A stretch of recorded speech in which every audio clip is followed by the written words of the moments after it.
मनुष्य के सारे संबंधों का आधार है अपेक्षा। पति कैसा हो जो मेरा जीवन सुख और सुविधा से भर दे। पत्नी कैसी हो जो सदैव मेरे प्रति समर्पित रहे। संतान कैसी हो जो मेरी सेवा करे, मेरा आदेश माने।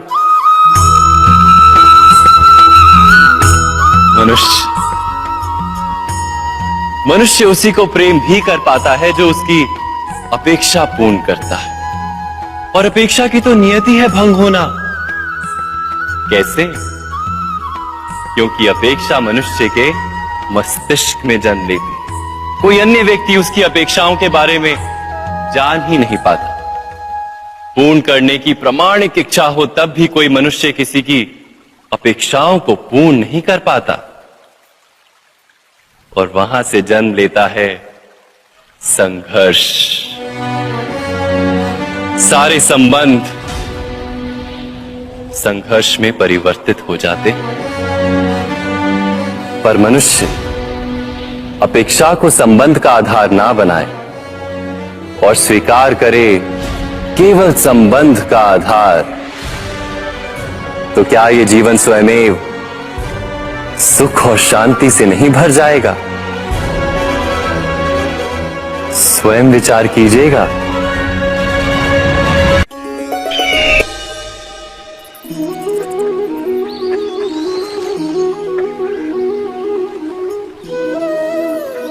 समय के आरंभ से ही मनुष्य को एक प्रश्न सदा पीड़ा देता है कि वो अपने संबंधों में अधिकतम सुख और कम से कम दुख किस प्रकार प्राप्त कर सकता है।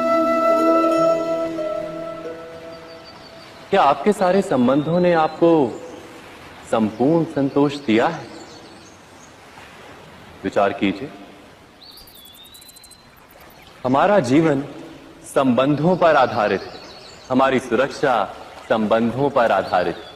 इसी कारण हमारे जीवन के सारे सुखों का आधार भी संबंध है। किंतु फिर भी हमें संबंधों में ही अधिकतर दुख क्यों प्राप्त होते हैं?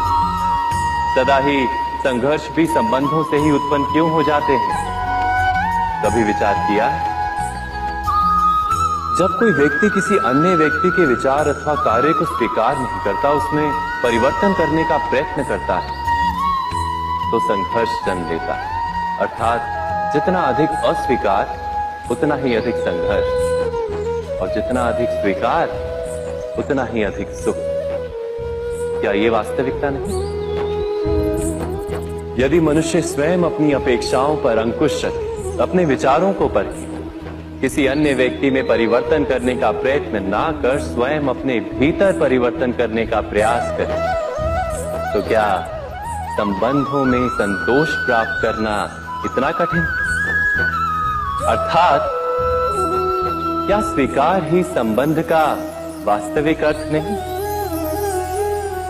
स्वयं विचार कीजिए।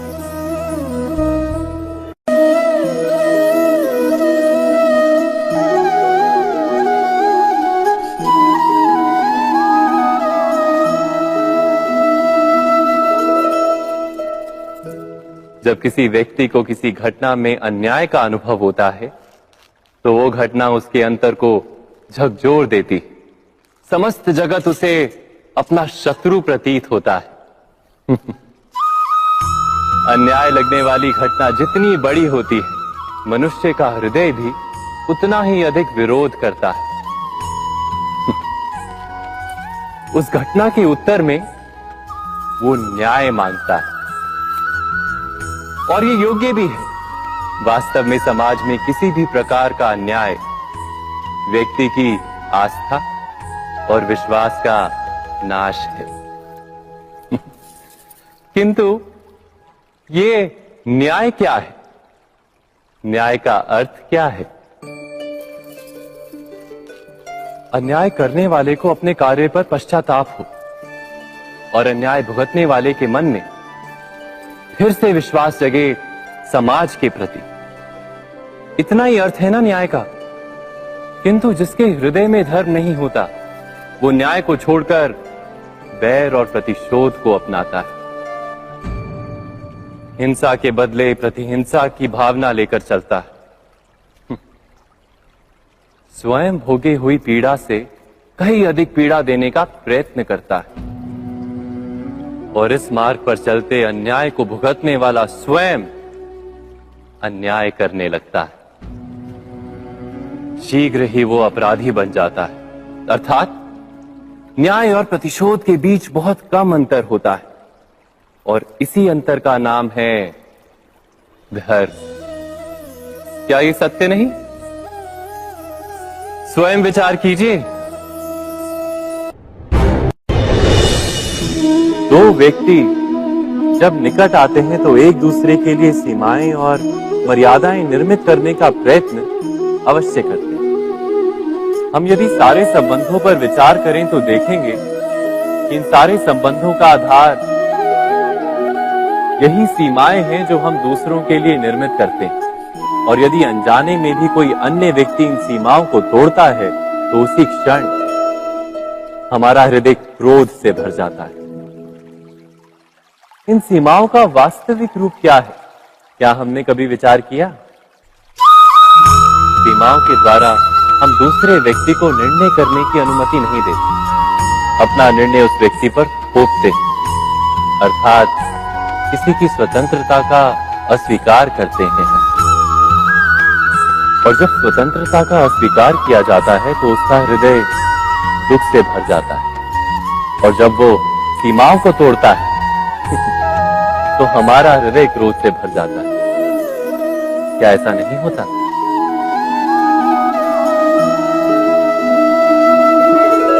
पर यदि एक दूसरे की स्वतंत्रता का सम्मान किया जाए तो किसी मर्यादाओं या सीमाओं की आवश्यकता ही नहीं होती। अर्थात जिस प्रकार स्वीकार किसी संबंध का देह है, क्या वैसे ही स्वतंत्रता किसी संबंध की आत्मा नहीं? स्वयं विचार कीजिए।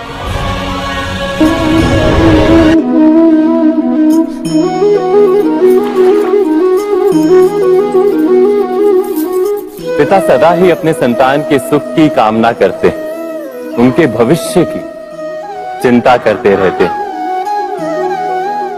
इसी कारणवश सदा ही अपने संतानों के भविष्य का मार्ग स्वयं निश्चित करने का प्रयत्न करते रहते हैं।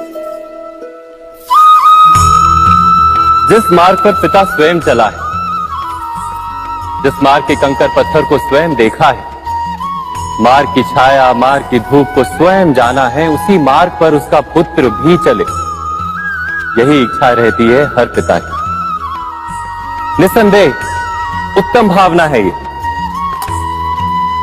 किंतु 3 प्रश्नों के ऊपर विचार करना हम भूल ही जाते हैं। कौन से प्रश्न? प्रथम प्रश्न, क्या समय के साथ प्रत्येक मार्ग बदल नहीं जाते? क्या समय सदा ही नई चुनौतियों को लेकर नहीं आता? तो फिर बीते हुए समय के अनुभव नई पीढ़ी को किस प्रकार लाभ दे सकते हैं? दूसरा प्रश्न, क्या प्रत्येक संतान अपने माता पिता की छवि होता है? हाँ, संतानों को संस्कार तो अवश्य माता पिता देते हैं, किंतु भीतर की क्षमता तो ईश्वर देते हैं। तो जिस मार्ग पर पिता को सफलता मिली है, विश्वास है कि उसी मार्ग पर उसकी संतानों को भी सफलता और सुख प्राप्त होगा। तीसरा प्रश्न, क्या जीवन के संघर्ष और चुनौतियां लाभकारी नहीं होती? क्या प्रत्येक नया प्रश्न एक नए उत्तर का द्वार नहीं खोलता? तो फिर संतानों को नए नए प्रश्नों, संघर्षों और चुनौतियों से दूर रखना, ये उनके लिए लाभ करना कहलाएगा या हानि पहुंचाना? अर्थात जिस प्रकार संतान के भविष्य का निर्माण करने के बदले उसके चरित्र का निर्माण करना श्रेष्ठ है, वैसे संतानों के जीवन का मार्ग निश्चित करने के बदले उन्हें नए संघर्षों के साथ जूझने के लिए मनोबल व ज्ञान देना अधिक लाभदायक नहीं होगा? स्वयं विचार कीजिए। सबके जीवन में ऐसा प्रसंग अवश्य आता है कि सत्य कहने का निश्चय होता है हृदय में, किंतु मुख से सत्य निकल नहीं पाते। कोई भय मन को घेर लेता है। किसी घटना अथवा प्रसंग के बारे में बात करना या फिर स्वयं से कोई भूल हो जाए उसके बारे में कुछ बोलना, क्या ये सत्य है? नहीं, ये तो केवल तथ्य है। अर्थात जैसा हुआ था वैसा केवल बोल देना सामान्य सी बात है। किंतु कभी कभी उस तथ्य को बोलते हुए भी भय लगता है। कदाचित किसी दूसरे की भावनाओं का विचार आता है मन, दूसरे को दुख होगा ये भय भी शब्दों को रोकता है। तो ये सत्य क्या है? क्या हमने कभी विचार किया है? जब भय रहते हुए भी कोई तथ्य बोलता है तो वो सत्य कहलाता है। वास्तव में सत्य कुछ और नहीं, केवल निर्भयता का दूसरा नाम है। और निर्भय होने का कोई समय नहीं होता, क्योंकि निर्भयता आत्मा का स्वभाव है। अर्थात क्या प्रत्येक क्षण सत्य बोलने का क्षण नहीं होता?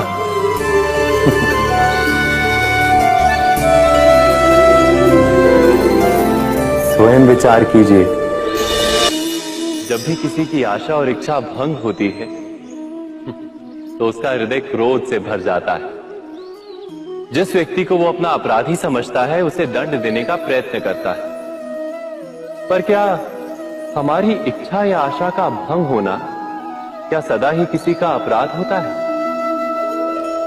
इच्छाओं के अपूर्ण रहने के तो कई कारण हो सकते हैं।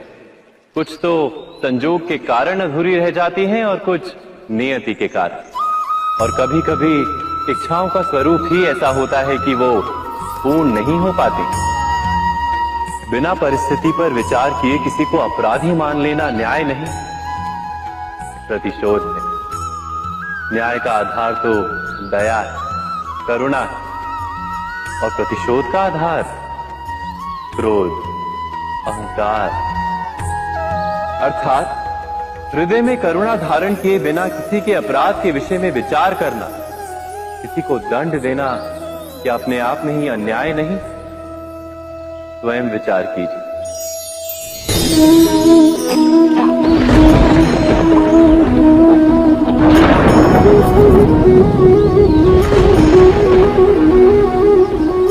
सपनों और पूर्वाभासों के आधार पर हम भविष्य के सुख दुख की कल्पना करते हैं। भविष्य के दुख का कारण दूर करने के लिए हम आज योजना बनाते हैं। किंतु कल के संकट को आज निर्मूल करने से हमें लाभ मिलता है या हानि पहुंचती है? ये प्रश्न हम कभी नहीं करते। सत्य तो ये है कि संकट और उसका निवारण साथ जनते हैं, व्यक्ति के लिए भी और सृष्टि के लिए भी। नहीं, आप अपने भूतकाल का स्मरण कीजिए, इतिहास को देखिए। आप तुरंत ही ये जान पाएंगे कि जब जब संकट आता है तब तब उसका निवारण करने वाली शक्ति भी जन्म लेती है।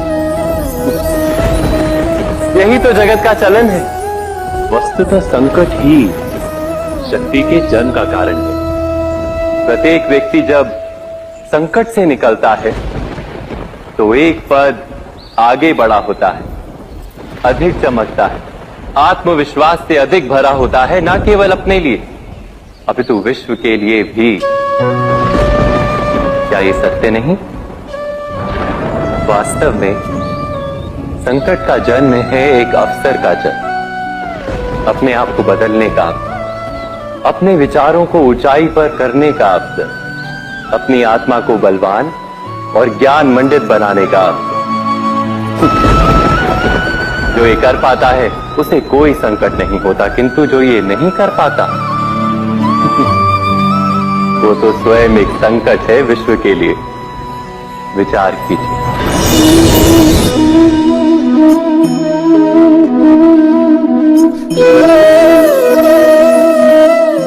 परंपरा में धर्म बसता है और परंपराएं ही धर्म को संभालने का कार्य करती हैं, ये सत्य है। पर क्या केवल परंपरा ही धर्म है? विचार कीजिए। सत्य तो यह है कि जिस प्रकार पाषाण में शिल्प होता है, उसी प्रकार परंपरा में धर्म होता है। इस पत्थर में शिल्प है, ये पत्थर शिल्प नहीं। शिल्प को उजागर करने के लिए उसे तोड़ना पड़ता है, अनावश्यक भागों को दूर करना पड़ता है।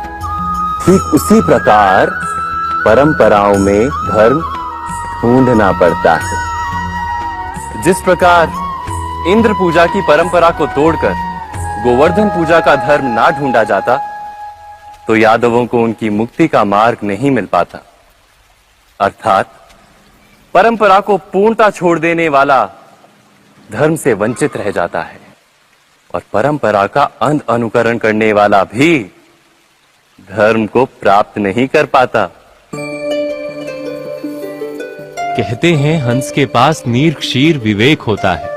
दूध में मिले पानी को छोड़कर केवल दूध ही ग्रहण करता है। तो क्या सच्चा धर्म प्राप्त करने के लिए हृदय में ज्ञान से जन्मा विवेक आवश्यक है?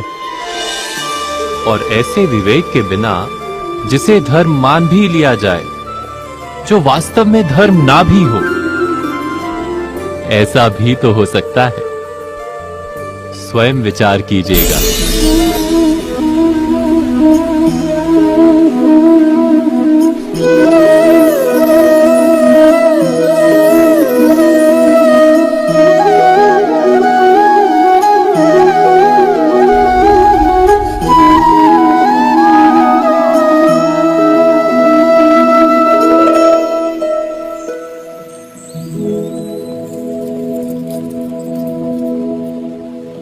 भविष्य के आधार पर सब आज का निर्णय लेना चाहते हैं।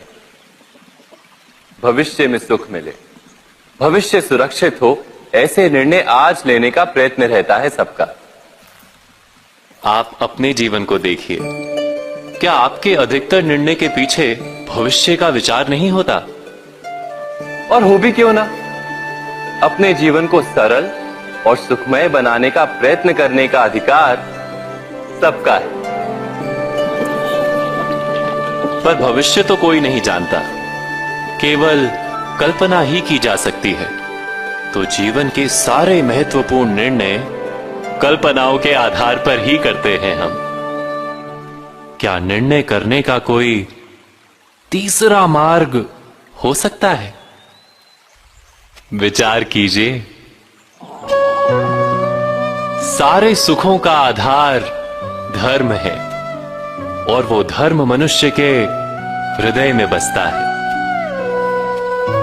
तो प्रत्येक निर्णय से पूर्व स्वयं अपने हृदय से ये प्रश्न अवश्य पूछ लेना कि ये निर्णय स्वार्थ से जन्मा है या धर्म से।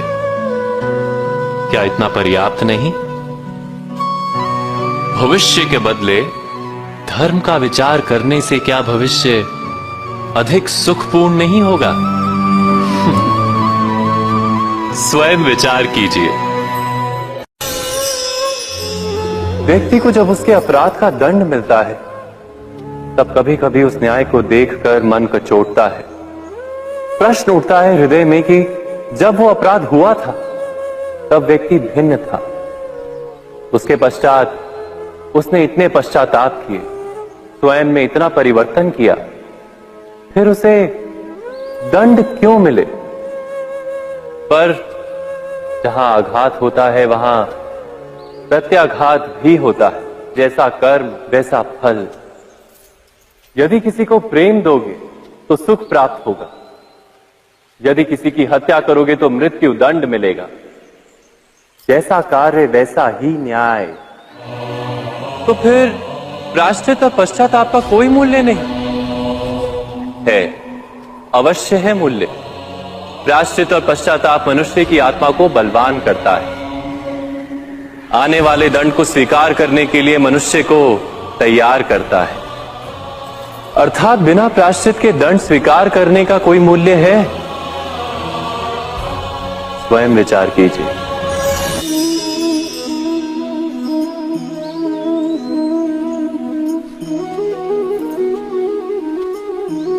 जब अपने किसी अच्छे कार्य के उत्तर में दुख प्राप्त होता है अथवा किसी को उसके दुष्ट कार्य में सुख मिलता है, तो मन अवश्य ये विचार करता है कि अच्छा कार्य करने का, धर्म के मार्ग पर चलने का तात्पर्य क्या है।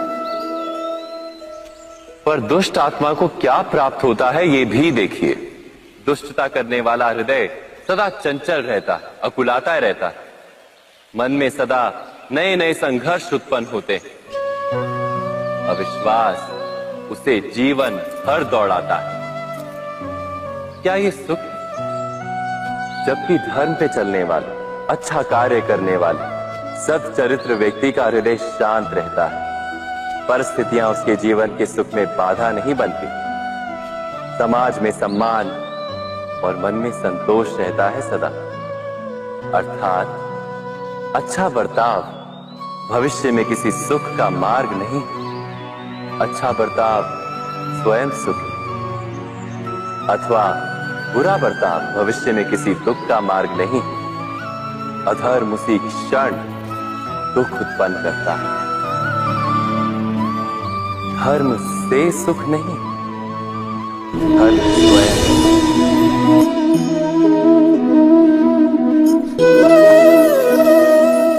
सत्ता की लालसा सबके हृदय को घेरे रहती है। प्रत्येक व्यक्ति अपना एक राष्ट्र निर्मित करने का प्रयत्न अवश्य करता है। फिर वो राष्ट्र कुरु राष्ट्र की भांति बहुत बड़ा हो या फिर अपने परिवार तक सीमित हो, वो सत्ता प्राप्त करने का प्रयास अवश्य करता है। किंतु सत्ता का वास्तविक रूप क्या है? क्या हमने कभी विचार किया है? एक मनुष्य जितने अधिक लोगों के जीवन को प्रभावित कर सके, जितने अधिक लोगों के जीवन की स्वतंत्रता पर अंकुश रख सके, उतनी ही अधिक सत्ता का अनुभव करता है वो। सत्ता का वास्तविक रूप ही है अन्य के जीवन पर स्वयं का प्रभाव। किंतु क्या वास्तविक प्रभाव प्रेम, दया, करुणा और धर्म से निर्मित नहीं होता? जब भी मनुष्य कठोरता और अधर्म से सत्ता प्राप्त करने का प्रयत्न करता है, तब वो दूसरों के हृदय में विरोध अथवा विद्रोह को जन्म देता है। और परिणाम कुछ इस प्रकार। हां, कुछ समय के लिए वो स्वयं को प्रभावी और शक्तिशाली अवश्य पाता है, किंतु वो वास्तविक सत्ता नहीं। यही कारण है कि भृगु और वशिष्ठ जैसे ऋषियों की आज भी पूजा की जाती है, रावण और हिरण्यकश्यप की नहीं। इस पर तो आप विचार अवश्य करें। सत्य कहा ना?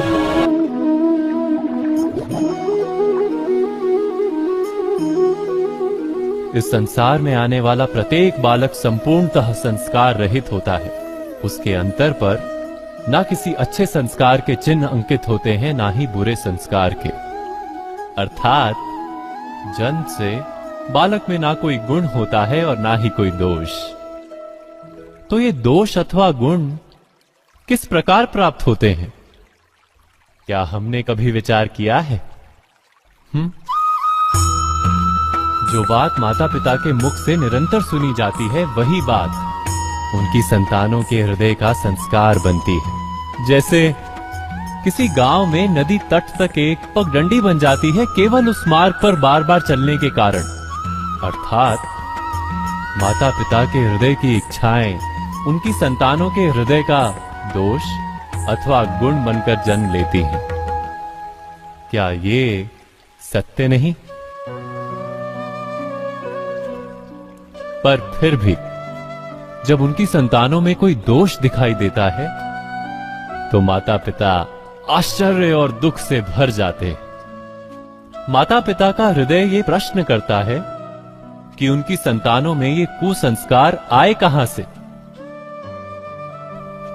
सत्य तो यही है कि माता पिता अपनी संतानों को अनजाने में ही कुसंस्कार के बीज दे देते हैं, जो उनके संतानों की हृदय भूमि पर कुसंस्कार का वृक्ष बनकर उगता है। अर्थात अपनी संतानों को सुसंस्कारी और धर्ममय बनाने की आशा रखने वाले प्रत्येक माता पिता को प्रथम अपने हृदय की इच्छाओं पर अंकुश रखना क्या अनिवार्य नहीं?